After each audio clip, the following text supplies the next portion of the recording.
Dear student of 9th class, Assalamu alaikum.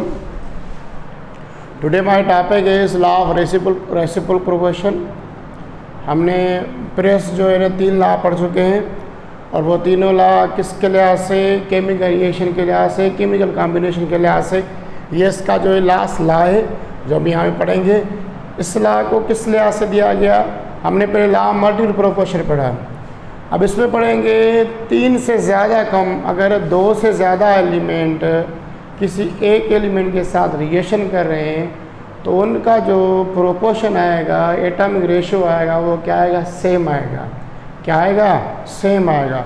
जैसे मैं example दे रहा हूँ, कार्बन का रिएक्शन करो कार्बन रिएक्शन के साथ कार्बन डाइऑक्साइड, कार्बन का रिएक्शन करो मीथेन के साथ तो उनका भी सेम प्रोपोर्शन आएगा।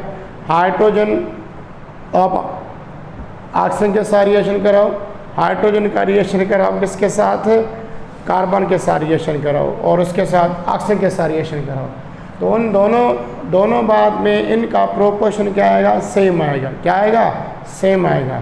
तो इस लॉ को किसने दिया, रिक्टर एक साइंटिस्ट का था, Rachel. This law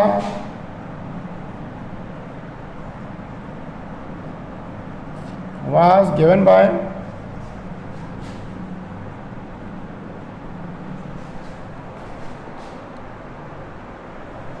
Richard.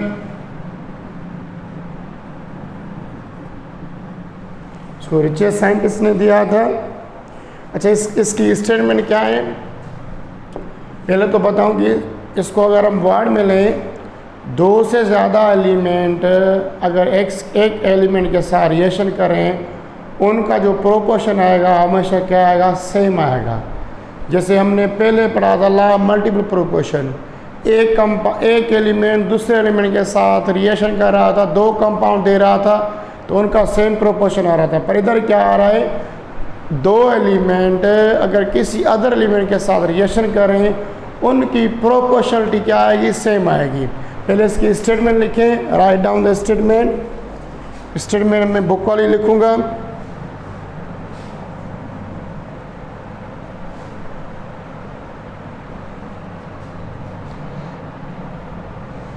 It states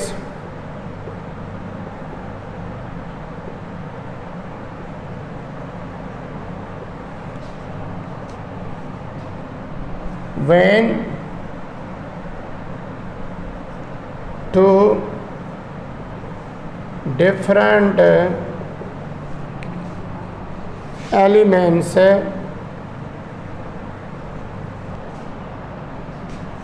separately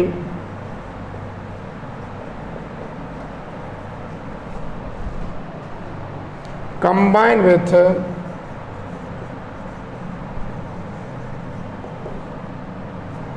fixed mass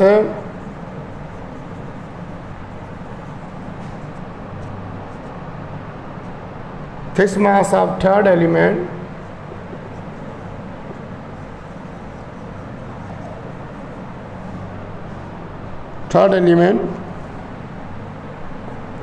the proportion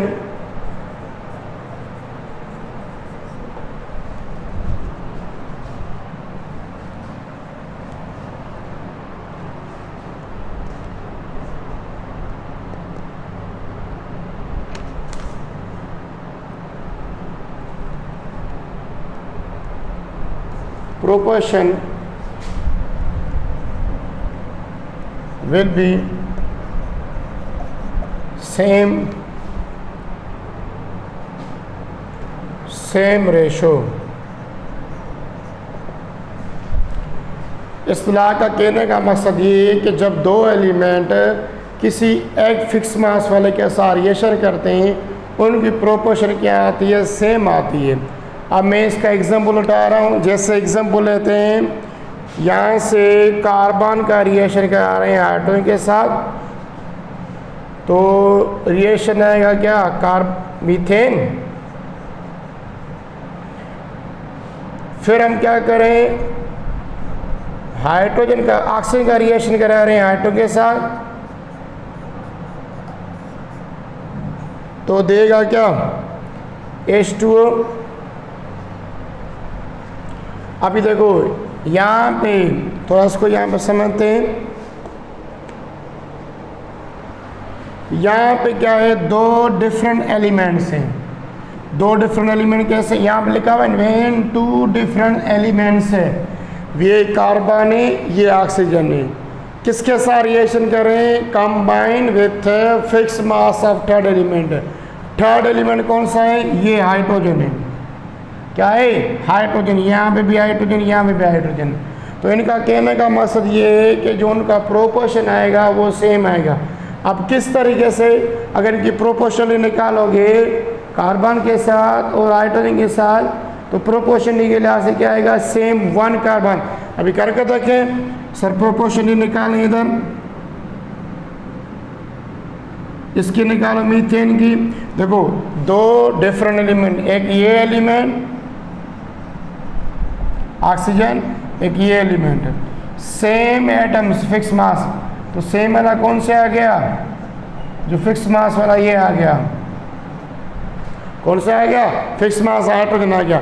अब अगर इनकी निकालें, कार्बन मीथेन के निकालें, इसमें 12 और इसमें 4,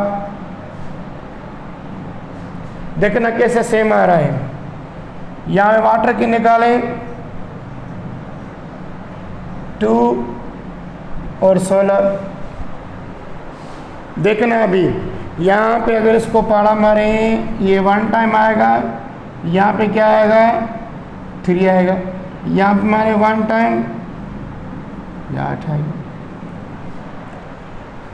देखो इनकी प्रोपोर्शन किस लिहाज से आ रही है, यहाँ पे इनकी प्रोपोर्शन देखो क्या 1 आ रही है, हाइड्रोजन की क्या आ रही है, इसमें भी हाइड्रोजन की क्या है 1 ग्राम है, और यहाँ पे ऑक्सीजन में भी, वाटर में भी हाइड्रोजन की कितनी है 1 ग्राम है।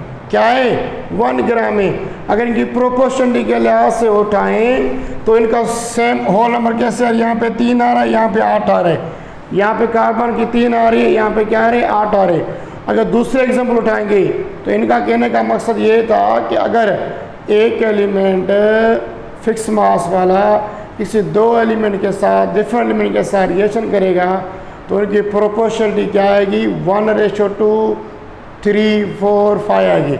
अब इनका कहने का मकसद है कि हाइड्रोजन में दोनों के लिहाज से 1 ग्राम यूज़ हो रहा है, किसके साथ, कार्बन के साथ भी और ऑक्सीजन के साथ भी।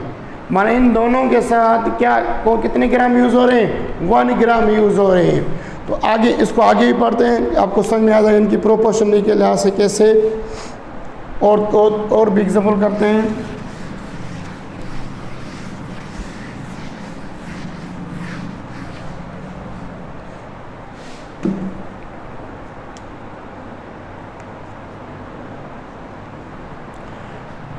अब मैं दूसरी बता रहा हूँ, सेम रेशो कैसे आ रहा है, कार्बन ऑक्सीजन के साथ रिएक्शन तो देगा कार्बन डाइऑक्साइड से।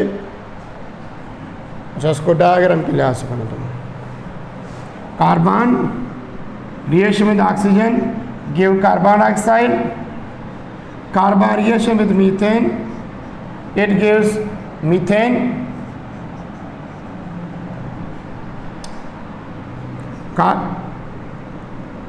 Oxygen react with hydrogen give water। ये तीनों कंपाउंड बन गए। इसको हम डायग्राम के लिहाज से बनाते हैं ऐसे ही, यहाँ पे हाइड्रोजन, यहाँ पे कार्बन, यहाँ पे ऑक्सीजन। जब कार्बन और हाइड्रोजन रिएक्शन करेंगे तो मीथेन बनेगा, जब ये दोनों रिएक्शन करेंगे तो वाटर बनेगा, जब ये दोनों रिएक्शन करेंगे तो कितना बनेगा, ये बनेगा कार्बन डाइऑक्साइड। ऐसे अब यहाँ पे देखना कि सेम रेशो कैसे आ रहा है, यहाँ पे कार्बन यूज हो रहा है ऑक्सीजन के साथ, तो कार्बन का रेशो कितने आ रहा है 12:32।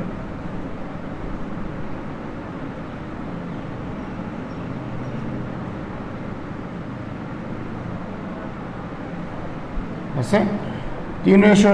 इधर रेशो की बात करें तो 12:4, 3 आ रहा है। इधर बात करें हाइड्रोजन की 216 1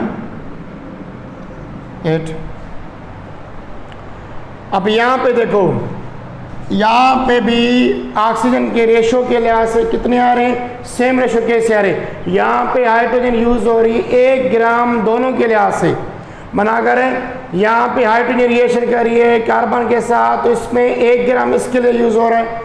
अगर यहाँ पे बात करें ऑक्सीजन के साथ, इसके लिए भी क्या हो रहा है, देखो इधर भी रिएक्शन कर रहा है तो हाइड्रोजन का कितना है 1 ग्राम है, और यहाँ पे भी रिएक्शन कर रहा है, इसमें कितना है 1 ग्राम यूज हो रहा है। अब इधर बात करो, यहाँ पे कार्बन के कितने हैं 3 ग्राम, मीन्स यहाँ पे 3 ग्राम इसके, और यहाँ पे कितने 8 ग्राम।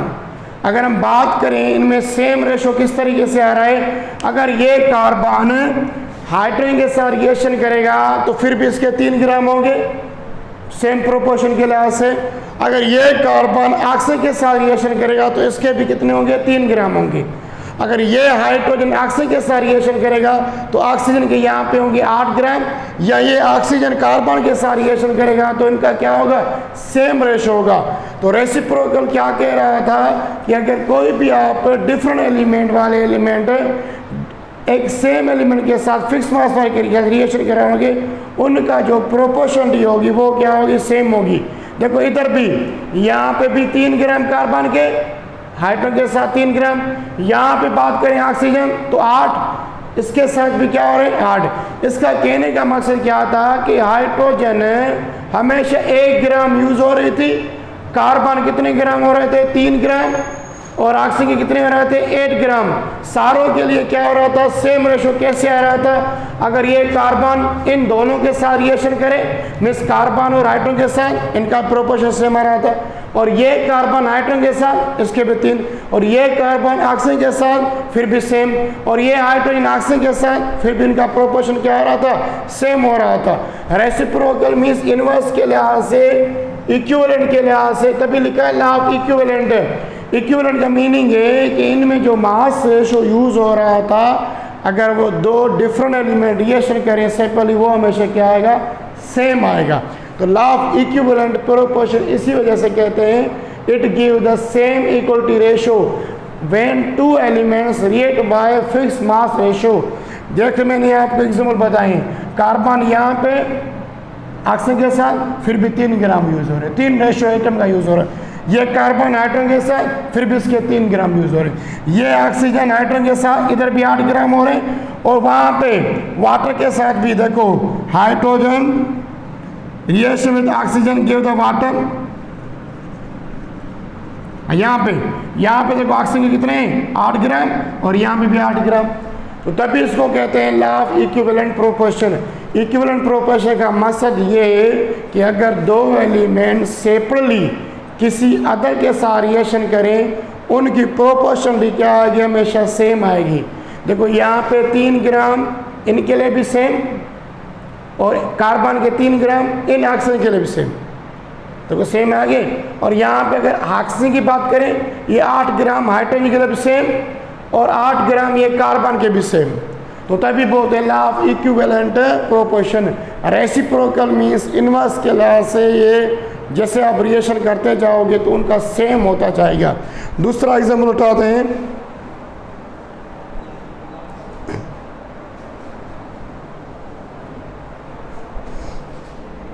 ये आपकी बुक में भी लिखा हुआ है। For instance when 2 element carbon and oxygen separately combine with hydrogen give methane and water, it's very clear that methane has 3 grams combined to 1 gram of oxygen, means इसके 1 ग्राम, इसके 3 ग्राम, इसके 1 ग्राम, इसके 8 ग्राम। ये डायग्राम बनाओगे तो आपको वो समझ में आ जाएगा कि लॉ ऑफ प्रोपोर्शन या इक्विवेलेंट प्रोपोर्शन क्यों कहते हैं। मैं दोबारा समझा रहा हूँ।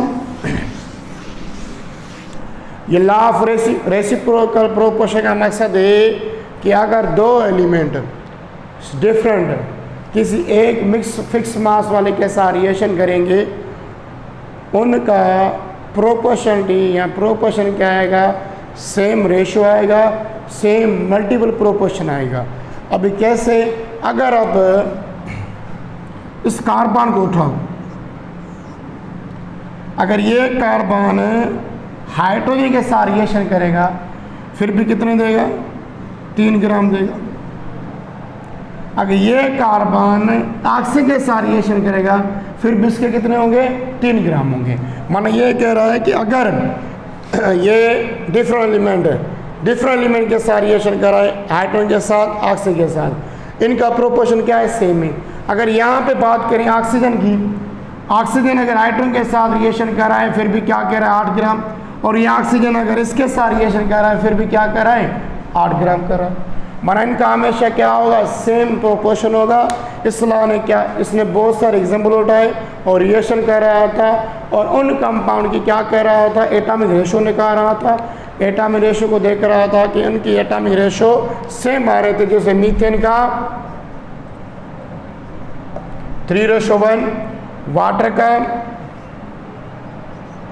1:8, कार्बन डाइऑक्साइड का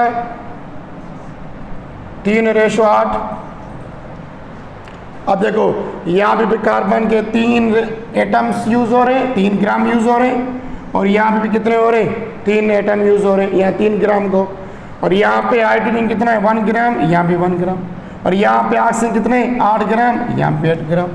जिधर से उठाओगे, अगर 2 डिफरेंट एलिमेंट एक के साथ एलिमेंट के साथ रिएक्शन करेंगे, वो हमेशा क्या करेंगे? अपनी प्रोपोर्शनलिटी क्या दिखाएंगे? सेम मल्टीपल प्रोपोर्शन दिखाएंगे।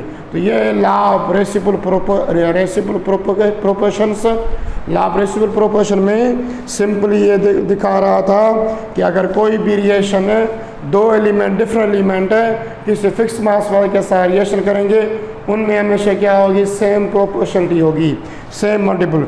दूसरा इसका एग्जांपल है, इसका दूसरा एग्जांपल कर लेते हैं।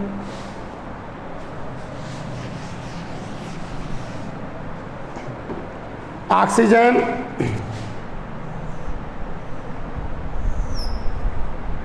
Carbon, sulphur. अगर ऑक्सीजन कार्बन के साथ रिएक्शन करेगी तो कार्बन डाइऑक्साइड देगी।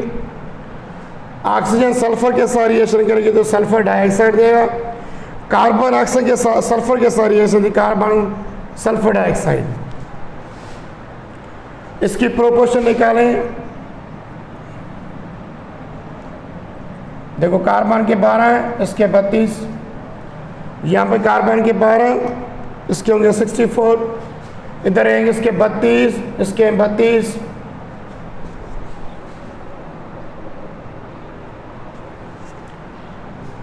अभी पारा मैंने देखो, ये आएगा 3 टाइम्स, ये आएगा 8 टाइम,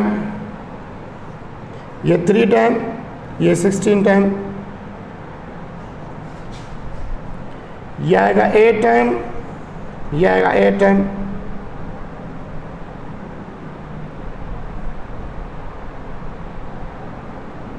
वन।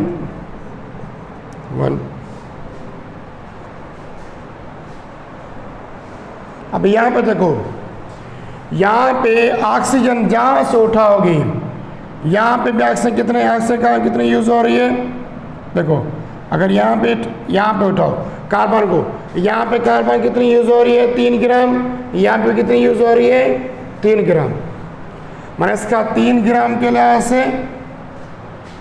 और यहाँ पे सल्फर की बात करें तो सल्फर ज़्यादातर किस लिहाज से 32 ग्राम यहाँ पे, और ये 1 ग्राम के लिहाज से।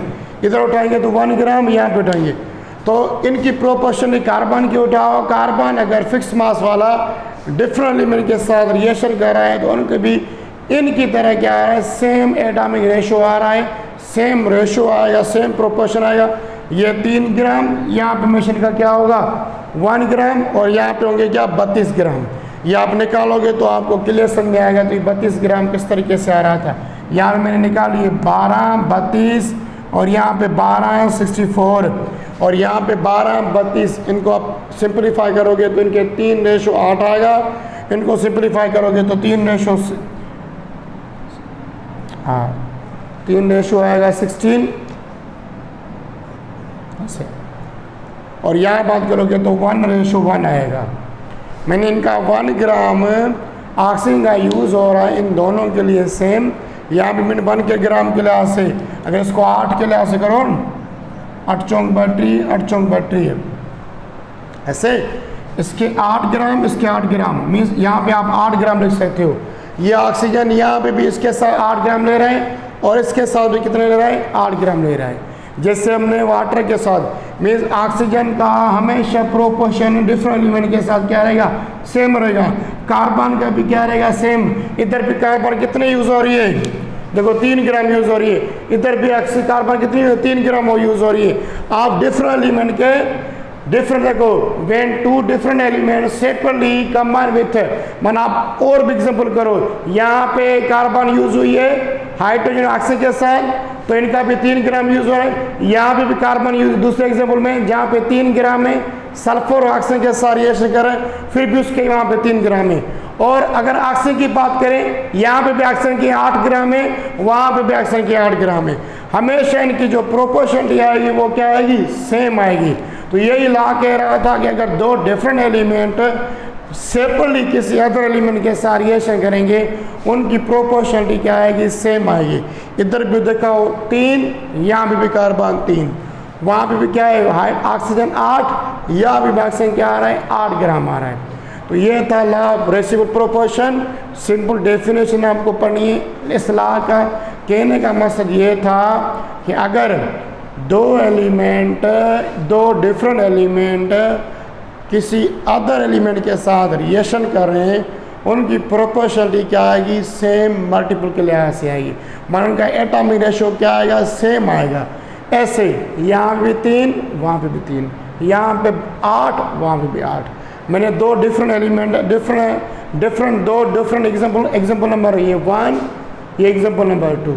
तो आपको ये क्लियर हो गया होगा कि इसमें कैसे यूज़ हो रहा है, इनमें सेम प्रोपोर्शन कैसे यूज़ हो रही है, सेम एटॉमिक रेशो कैसे यूज़ हो रहा है। आप दोनों एग्जाम्पल देखोगे तो आपको क्लियर हो जाएगा।